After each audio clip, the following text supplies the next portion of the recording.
também lá do interior de São Paulo.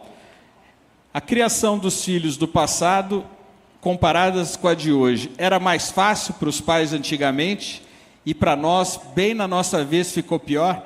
Essa é a pergunta da Luciana, que trabalha no Paraná. Sim. Essa é uma pergunta recorrente, gente. Principalmente que nós fazemos para nós mesmos. Agora mesmo eu estava com a Tati no carro e a gente estava. Eu tenho uma filha, ela também tem uma filha, né? E tem uma família ampliada também. E eu perguntei: você vai ter um outro filho? E eu pergunto isso a todo mundo. Porque eu tenho uma filha de 2 anos e 8 meses, eu costumo dizer que tem 5 espíritos num corpo só. Ela é intensa. Ela, quando vai para apresentações coletivas, são várias turmas na escola, ela vai na dela e depois ela vai até os adolescentes. Ela participa de todos e ninguém convida ela.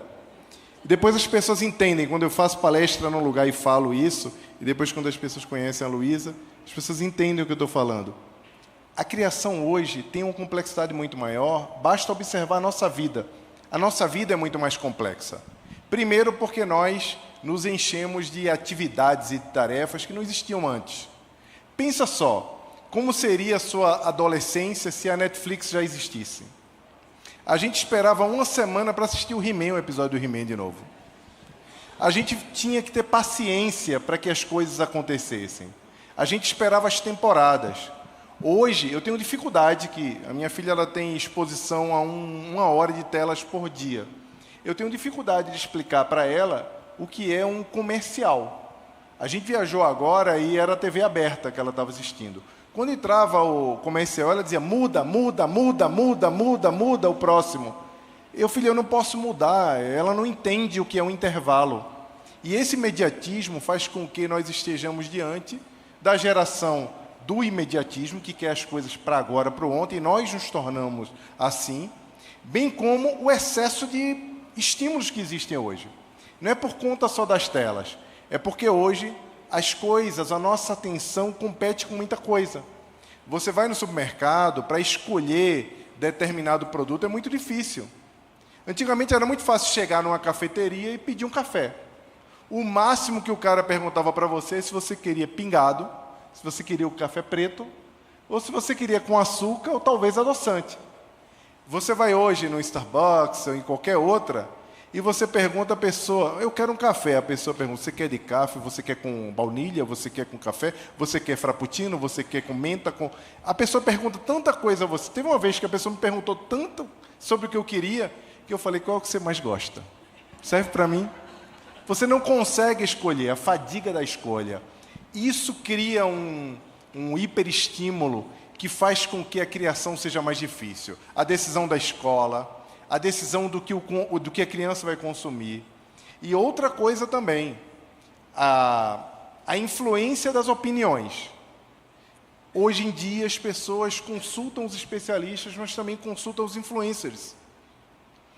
Antes os influencers eram os nossos pais, que opinavam o tempo inteiro na criação dos nossos filhos. Eu outro dia tive que buscar a certidão de nascimento da minha filha para ver se eu era o pai mesmo. Porque minha sogra estava falando tanto sobre o que tinha que ser feito, que eu falei: peraí, Aí eu mostrei para ela: olha, o pai sou eu, e vai ser desse jeito. Brincadeiras à parte, a gente hoje tem uma rede de influência muito grande e uma rede de estímulo muito grande que faz com que seja muito difícil criar os filhos. Excesso de conteúdos, excesso de informações, é mais desafiador. É uma notícia ruim, mas sim, é mais desafiador. Legal. Verdadeiro, né? Tati, tem uma pergunta aqui que faz sentido aqui, eu vou falar por que eu estou fazendo. Porque é do Roberto Bellini. Para mim é um cineasta italiano, da Vida é Bela, então, afinidade, né? Quando aquilo que você falou, olha, eu senti aqui que bateu alguma coisa que eu já conhecia, pelo menos no nome, né? Mas ele pergunta sobre o que é mais efetivo, ser empático ou ser compassivo. Compaixão poderia ser mais transformadora que a empatia? Eu acho que elas são complementares. Tem um slide que às vezes eu trago nessa apresentação e que hoje, curiosamente, eu não trouxe, que ele fala sobre 3 conceitos que se complementam. Então, o primeiro deles é o conceito da alteridade. Então, a alteridade é a nossa consciência de que o outro é diferente de mim, de que existe diferenciação. Então, eu parto do pressuposto que, se eu entendo a alteridade, eu não posso me relacionar com o outro do jeito que só faz sentido para mim. E aí, a alteridade é o convite para a empatia, que é o segundo conceito, que é essa investigação do outro. Se o outro é diferente de mim, deixa eu conhecer, deixa eu ouvir, deixa eu entender onde está essa diferença. E existe um terceiro conceito, que é o conceito da compaixão, que é até difícil um pouco de definir. Várias definições de compaixão vêm, inclusive, de religiões, né? Mas a compaixão, de forma geral, fala sobre o nosso desejo de livrar o outro do sofrimento, de melhorar o estado emocional do outro. E aí, existe uma tretinha, assim, entre qual conceito é melhor. A gente deveria falar de empatia ou a gente deveria falar de compaixão?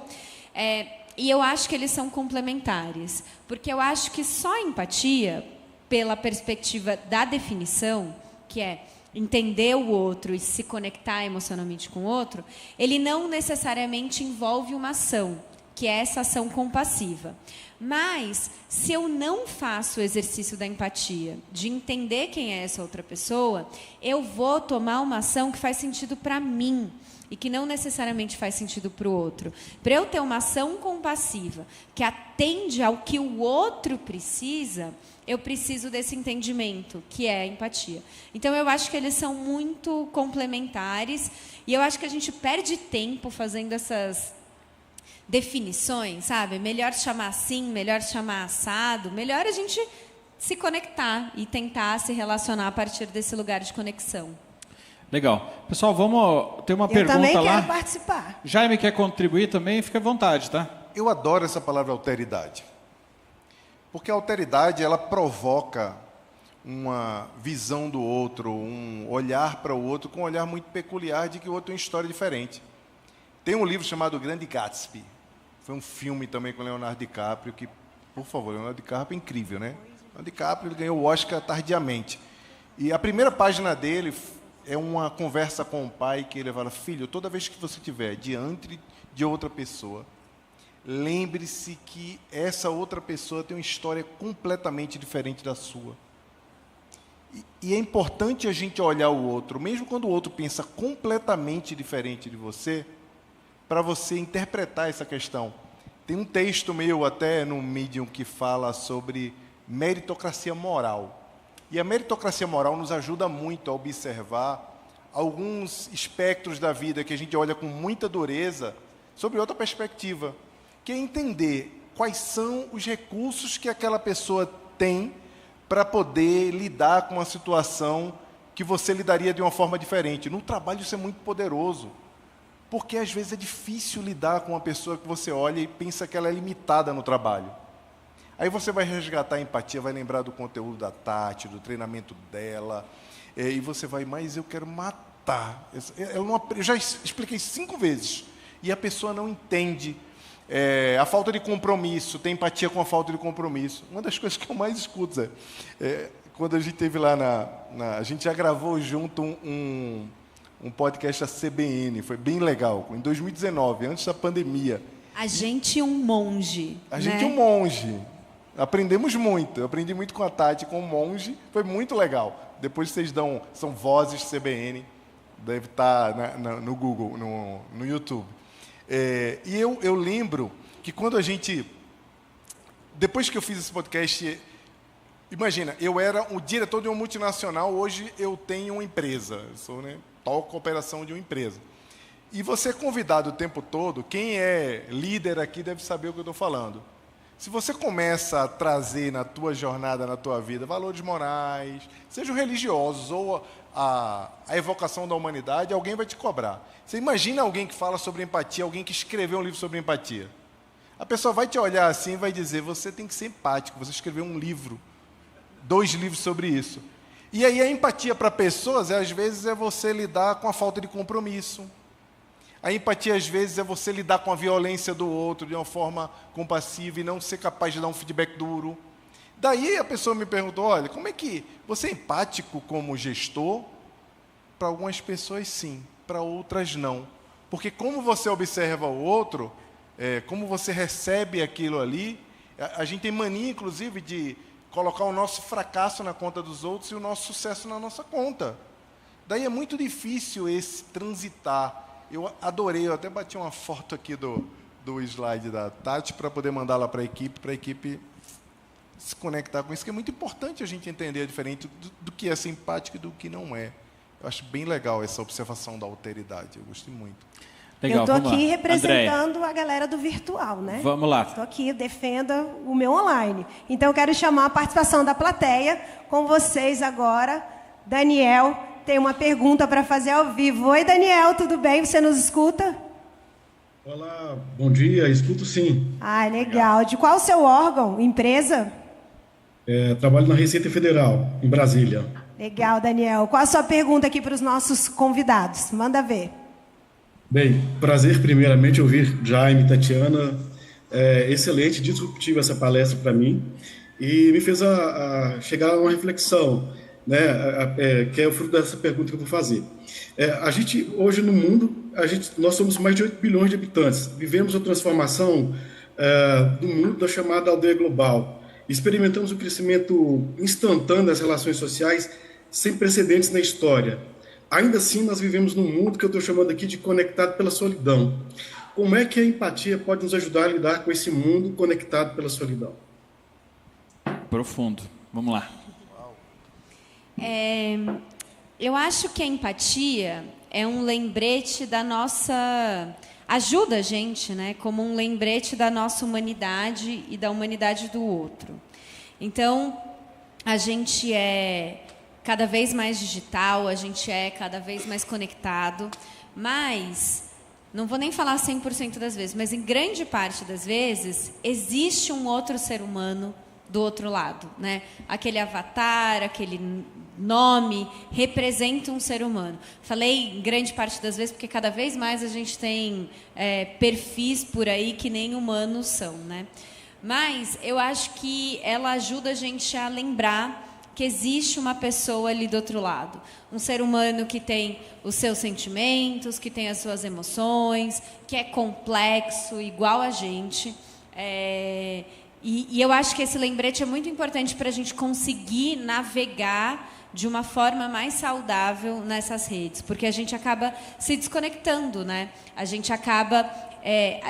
quando a gente não precisa lidar com a resposta emocional do outro, aquilo que a gente está fazendo, a gente faz o que a gente quiser. Eu falo o que eu quiser. Se eu quiser criticar o outro, eu critico. Se eu quiser ofender o outro, eu ofendo. Porque eu não tenho que lidar com a resposta. Eu não consigo fazer isso olhando no olho, porque o outro vai responder. E aí é minha responsabilidade lidar com a resposta do outro, né?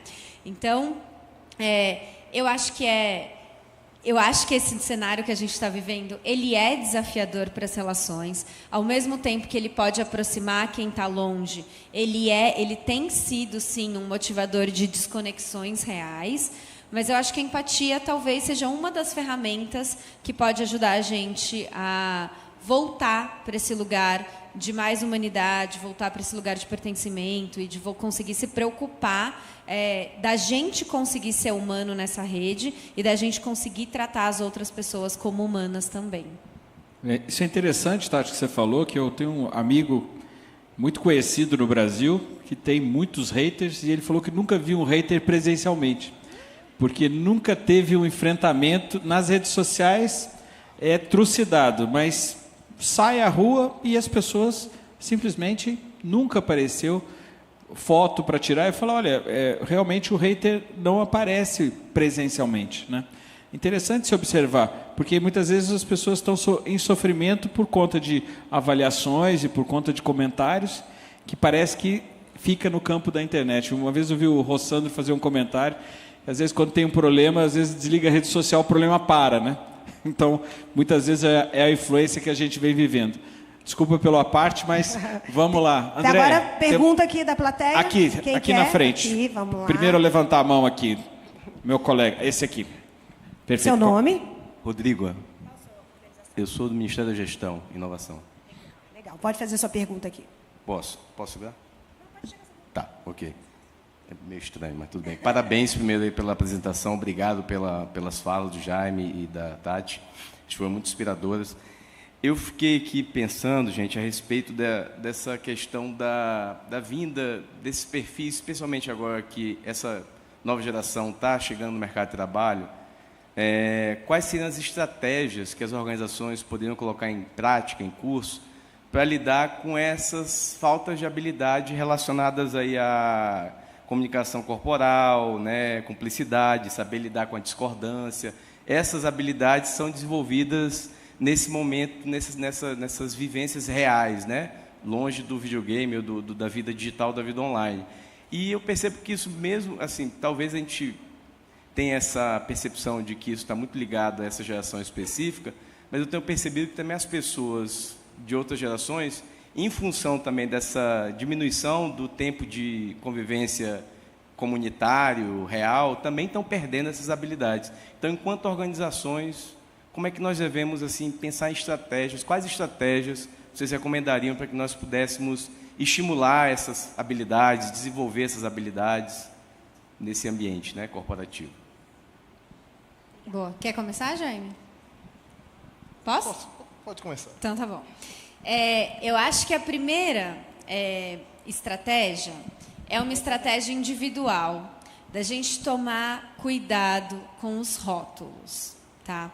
As generalizações, os estudos e as análises sobre as gerações, eles são importantes porque eles dão sinais para a gente de tendências de comportamento. E aí, com eles, a gente consegue olhar o todo, né? Então, se a gente está olhando, fazendo pesquisa de mercado, tentando entender o nosso público, tentando entender os comportamentos sociais pela perspectiva da psicologia social, tudo isso é muito importante e muito interessante. No momento em que a gente, individualmente, vai se relacionar com uma outra pessoa, esses rótulos atrapalham muito. Porque eu paro de me relacionar com aquela pessoa e começo a me relacionar com um rótulo. E esse aí tem 20 anos. Entrou um estagiário novo, sei lá, tem 20 anos. Aí eu já vou acessar todos os meus vieses e falar... E é descomprometido, não quer nada com nada, essa pessoa não consegue lidar com muita informação, as mensagens são muito rápidas, e etc. e tal. E aí eu vou começar a me relacionar com esses rótulos. E dentro das gerações, dentro de qualquer coisa, existe todo tipo de pessoa. Existe jovem comprometido e descomprometido, assim como existe gente de 60 anos nas nossas organizações, comprometido ou descomprometido também. Então, eu acho que minha primeira dica é a gente individualmente fazer o trabalho de respirar fundo, porque a gente quer, né, fazer essa generalização e tentar lidar com aquela pessoa para além da generalização. Tá. Segundo ponto. Existem características mais comuns e frequentes nessa geração? Existe. A gente está vindo de um mundo em que as crianças e os adolescentes têm interagido menos, então as habilidades sociais são menores. A gente vem de uma era em que parece que criança não pode se frustrar com absolutamente nada, né? Então a criança se frustra, já vem 50 pessoas da família cuidar, fazer essa criança parar de chorar, dar uma tela ou dar qualquer coisa para a criança não se frustrar. Então a gente está meio desaprendido com frustração, né? Essa nova geração também é desaprendida. Então eu acho que existem alguns comportamentos que a gente pode observar e que aí, olhando para o macro, a gente, como organização, pode olhar. Então, eu acho que uma delas é treinamento, sim, mas eu acho que a gente aprende na prática. Então, por exemplo, pensar em novas metodologias de trabalho, pensar em metodologias de trabalho que coloquem esses jovens para trabalhar menos no computador e mais na colaboração e mais no social, né, para desenvolver essas competências para além da tela, pensar no que a gente chama hoje de squads, né, que são grupos de trabalho que acontecem para além da sua própria área. Então, eu acho que todas essas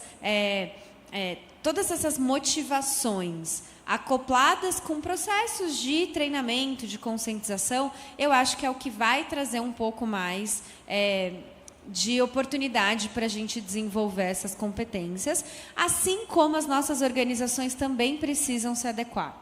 sabe? Não dá para a gente achar que a gente também pode seguir fazendo as coisas do mesmo jeito que a gente fazia há 20, 30 anos atrás e os jovens que se adequem a esse processo, né? A gente também precisa se adequar. O jovem está mais preocupado com o equilíbrio de vida, com saúde mental. E óbvio que a gente tem que ajudar o jovem a ser um pouco mais resiliente também, mas a gente também precisa cuidar disso.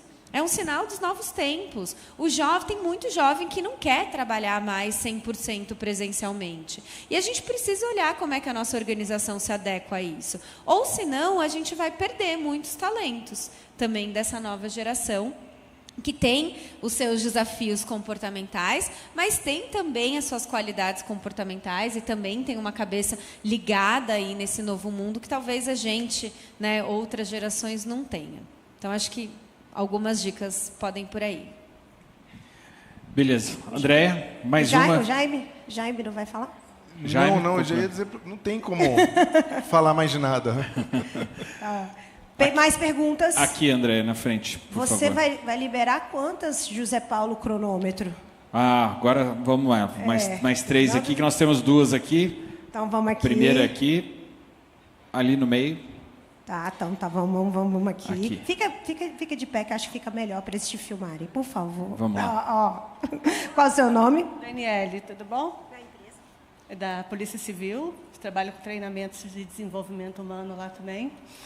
E eu tenho uma pergunta aqui que é mais para a Tati, mas parabéns pelas 2 palestras, né, foram incríveis.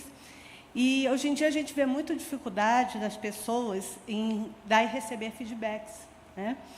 E eu volto isso muito na questão, pelo que a gente percebe, que essa habilidade que a gente tem em dissociar o pessoal com o comportamento, né?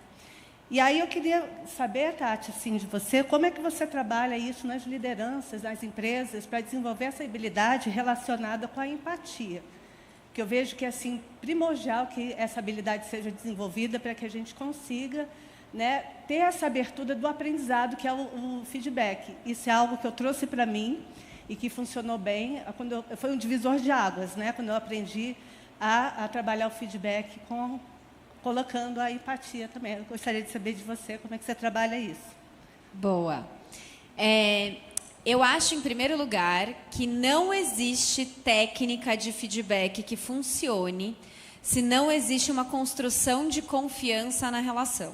Então, o feedback, para ele ser realmente efetivo, para ele ser verdadeiro, ele precisa acontecer dentro de um contexto de confiança entre essas duas pessoas. Então, é um trabalho mais a longo prazo também, né? E a gente pode olhar a melhor técnica de feedback do mundo, se eu como liderado, entrar nessa reunião morrendo de medo, apavorada, suando frio, com medo daquela minha liderança que está ali, eu já nem escuto mais. O meu cérebro ele já nem está mais operando da forma como ele deveria para eu conseguir processar essa informação. Então, acho que o primeiro ponto é um feedback de sucesso começa na construção dessa relação. E aí, acho que um segundo ponto, só para eu ser breve, ajuda muito a gente olhar para os fatos, mais para os fatos e menos para as generalizações e julgamentos. Então, quando você vira para alguém aí da sua equipe e fala, você está sempre atrasado, você já perdeu essa pessoa, porque essa pessoa vai falar, imagina, hoje eu cheguei no horário, não é sempre. E é muito diferente você falar, essa semana você se atrasou 3 vezes. Isso é fato, isso eu não tenho como contestar, né? E assim, você é muito desorganizado.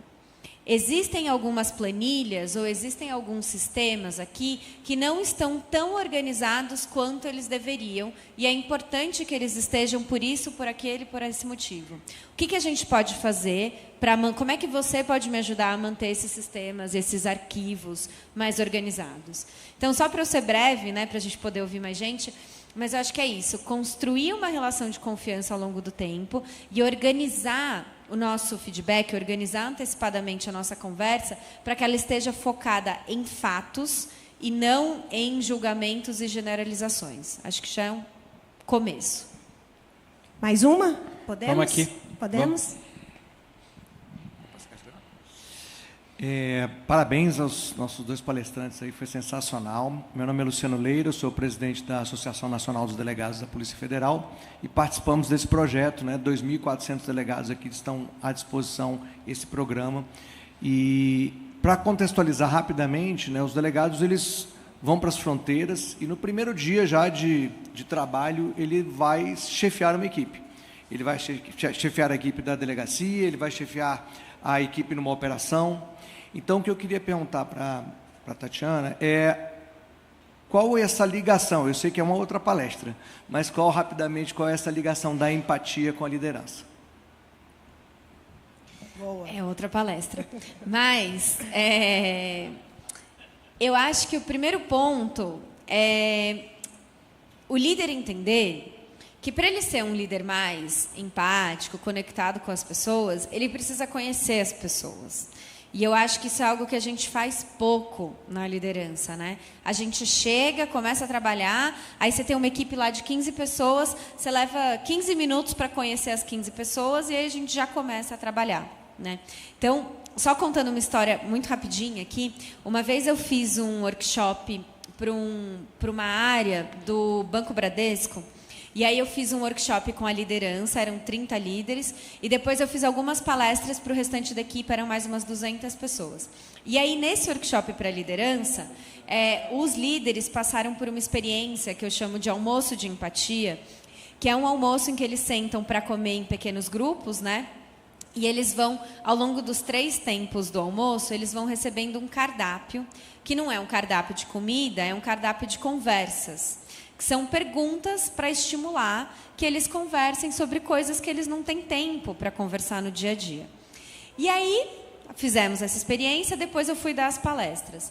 E aí, veio uma moça conversar comigo e falar, Tati, queria te contar que o meu líder participou do workshop com você e ele adorou a experiência do almoço, ele pegou os cardápios e agora ele está chamando cada um da equipe ou para almoçar ou tomar um café. E a gente vai conversando em cima daquelas perguntas, que são perguntas tanto de história de vida, de infância, quanto perguntas do trabalho, do dia a dia do trabalho, e perguntas de futuro, de sonhos. E aí ela falou, foi tão legal, eu trabalho há 5 anos com ele, e eu não sabia que a gente tinha tanta coisa em comum, e ele está fazendo isso com todo mundo, e eu estou percebendo que a dinâmica das pessoas com ele está mudando. Ele já era um bom líder, óbvio, um líder desconectado das pessoas, talvez nem pensasse em fazer isso. Mas ele estava conseguindo muito mais conexão e colaboração das pessoas, porque as pessoas estavam sentindo que ele tinha interesse em conhecer elas, para além das tarefas e dos resultados que elas entregavam. Então, eu acho que o primeiro exercício como liderança é conhecer as pessoas, é tirar um tempinho para conversar meia hora, que seja, sei lá, para conversar com cada um e falar, quem é você? Né? Me conta um pouquinho da sua vida, me conta como é que é a sua vida fora do trabalho, onde você quer chegar, quais são seus sonhos. Eu acho que esse é o começo da construção dessa liderança. Eu poderia falar mais um monte sobre isso, mas não vou me estender, mas a gente pode continuar essa conversa depois também. Jaime, quer contribuir? Não, criar conexões reais, né? No meu livro, né, que ele tem um subtítulo Por que as pessoas empáticas serão os líderes do futuro? Fala dessa conexão real que a Tati está falando, que muitas vezes a gente é obrigado a conversar com os liderados ou fazer uma interação, mas você não está de coração ali, que é um interesse genuíno pelas pessoas. Quando nós preparamos os nossos líderes, que você deve ter muitos líderes embaixo no seu guarda-chuva. Quando nós preparamos os nossos líderes para lidarem com essas situações reais e eles se colocarem de fato no lugar de quem está ali, talvez eles se estimulem um pouco mais para entender que é um ser humano igual ao outro. Às vezes a gente está numa relação de trabalho e vê aquela pessoa que eu estava falando aqui, que não entende bem, ou que é um pouco mais fechada, ou pensa diferente, e você esquece que é um ser humano que tem filhos, que tem sonhos, que tem planos, que é igual a você. Estava almoçando ontem com a família, igual a você. É não se colocar no líder como uma pessoa superior. O líder não é uma pessoa superior, é uma pessoa que ocupa um espaço de liderança que por meio da liderança, ele vai extrair o melhor das pessoas. E o melhor das pessoas começa por elas estarem se sentindo bem por estarem ali. Esse interesse genuíno eu acho que é muito importante, né, Tati? Você querer realmente saber das pessoas. A gente acabou de ver aí as conexões reais. Eu acho que isso é muito importante a gente fortalecer, porque muitas vezes a rotina não nos permite isso. A rotina vai nos engolindo e a gente não se interessa muito pela história do outro, porque a gente quer contar a nossa história ou porque as nossas preocupações estão em outro lugar. Um líder, quando está conversando com o liderado, eles têm que estar 100% ali com aquela pessoa, entendendo que é outro ser humano. Eu acho que isso ajuda muito a gente se situar nesse lugar de olhar o outro como o outro que é igual a você.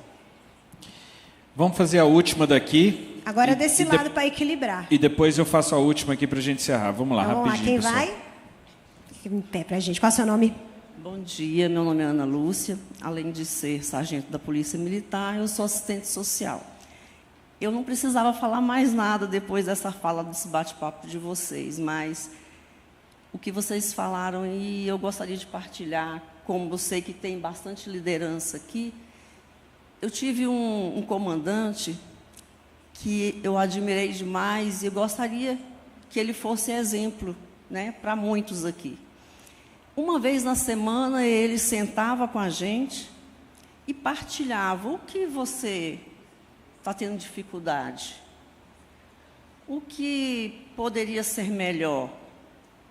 E aquilo eu passei a admirar e passei a usar na minha casa, com o meu filho, né, com a minha secretária, porque é muito importante eu saber o que o outro está tendo dificuldade, o que o meu comandado está tendo dificuldade. Porque, vamos pensar, é muito fácil eu ter um curso superior, eu dar palestras, eu cobrar do outro, mas eu estou fazendo o que eu falo? Eu sou o exemplo do que a minha boca está falando? Isso é muito importante, porque a minha consciência, quando eu deitar no meu travesseiro, vai cobrar de mim o que eu falei e o que eu não estou fazendo. Né? Então, esse bate-papo aqui está sendo maravilhoso. Obrigada por, né, eu ter sido convidada para participar daqui. Muito obrigada. Legal. Obrigada pelo depoimento. Maravilha, venham sempre, você está sempre convidada. Bom, eu vou fazer, pessoal, primeiro dezenas de perguntas de Santarém, Belo Horizonte, interior de São Paulo, enfim, do Brasil todo, mas muitos relatos, né? Clientes, amigos, pessoas que estão compartilhando aqui histórias de família, histórias do trabalho.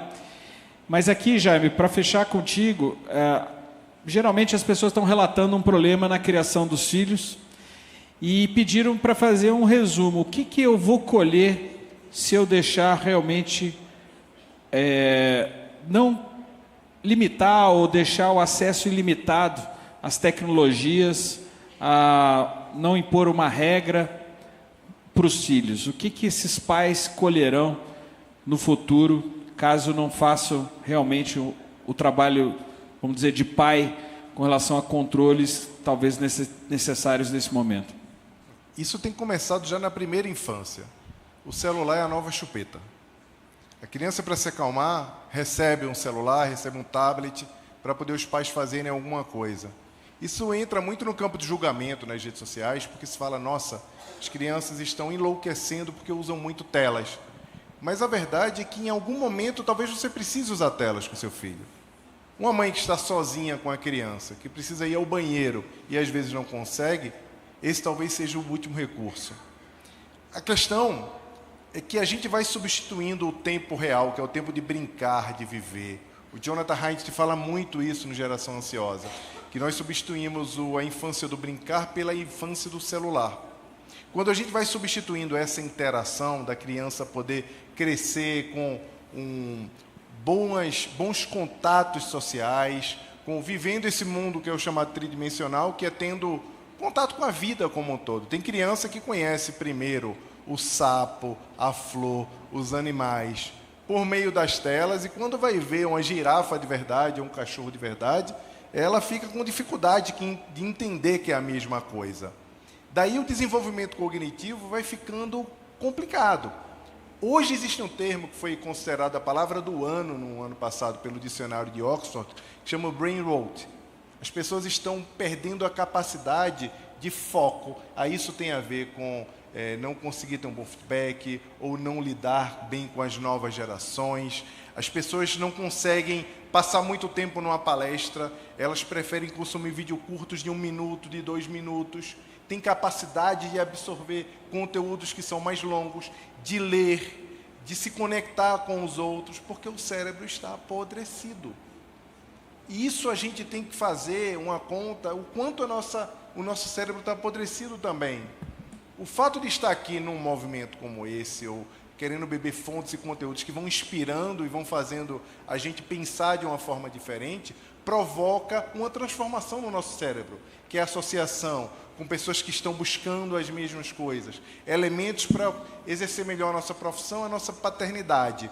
Mas, num adolescente que não tem o cérebro ainda completamente formado na criança, isso tem provocado distúrbios e questões relacionadas à saúde mental que não tem mais volta.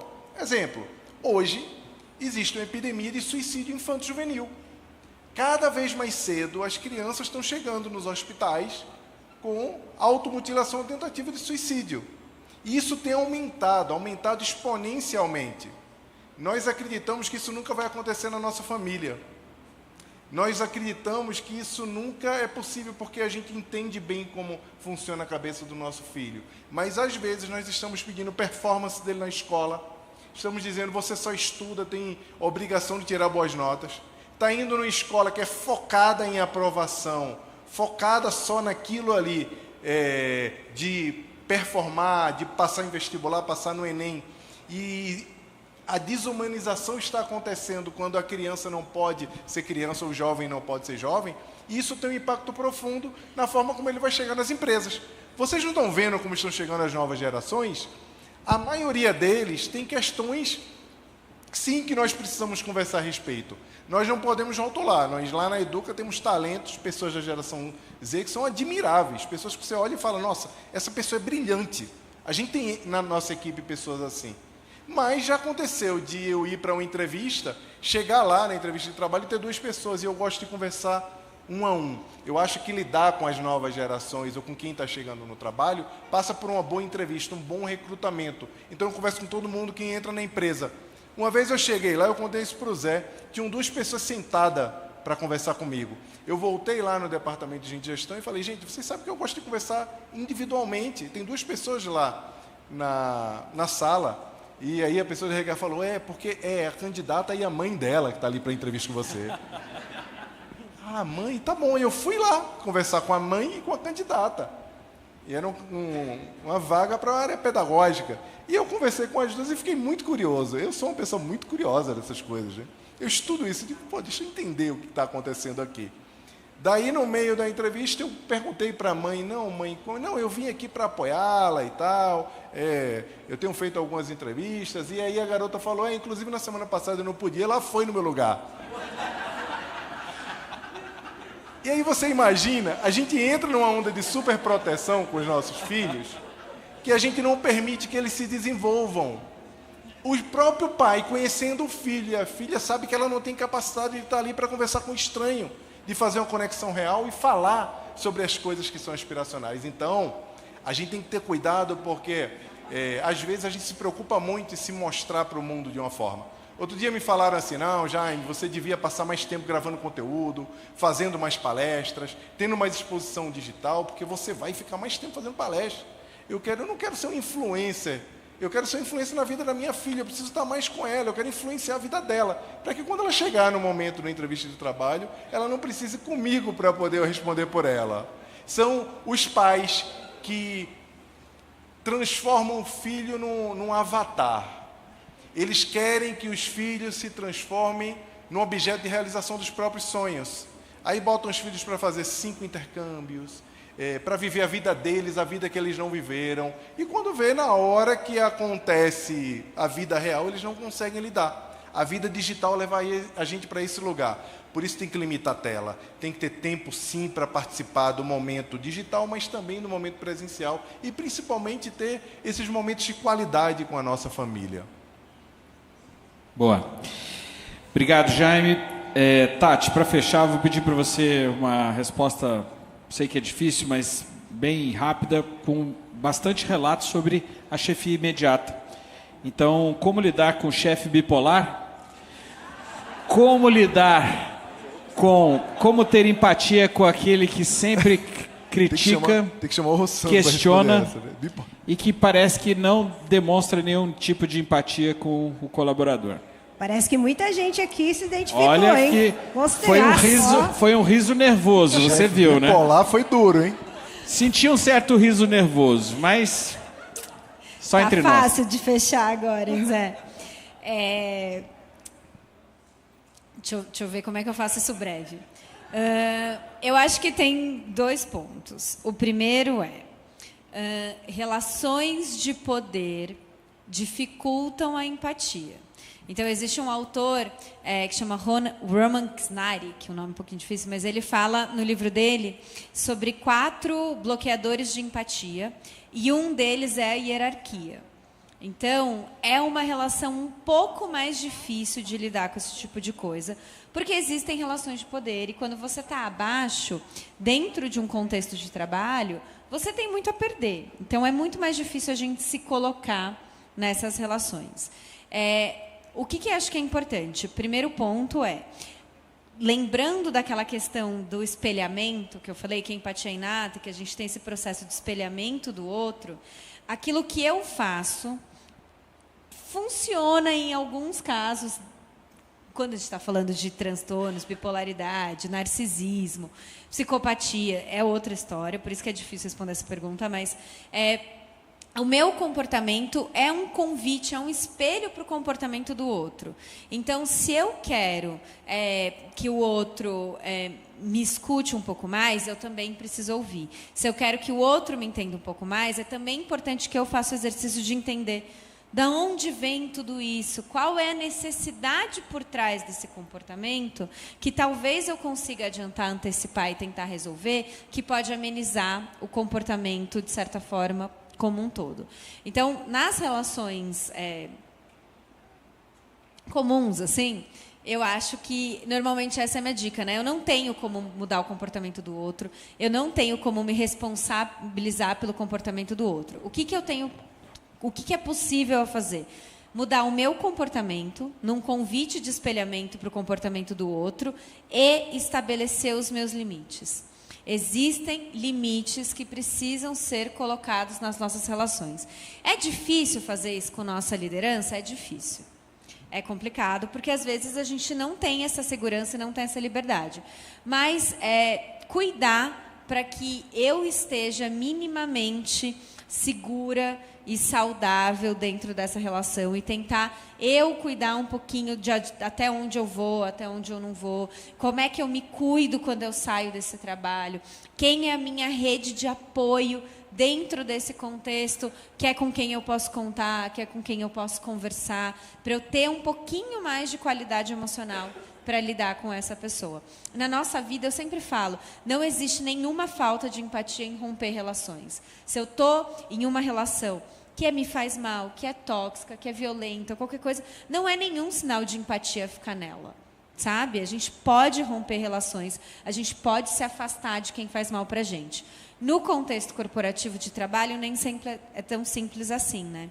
Então, tentar espelhar o comportamento que a gente quer e cuidar da gente. Quais são os limites e qual é a minha rede de apoio, como é que eu garanto que eu tenha um mínimo de saúde para lidar com essa pessoa. Legal. Pessoal, acho que a gente chegou aqui ao final. Eu vou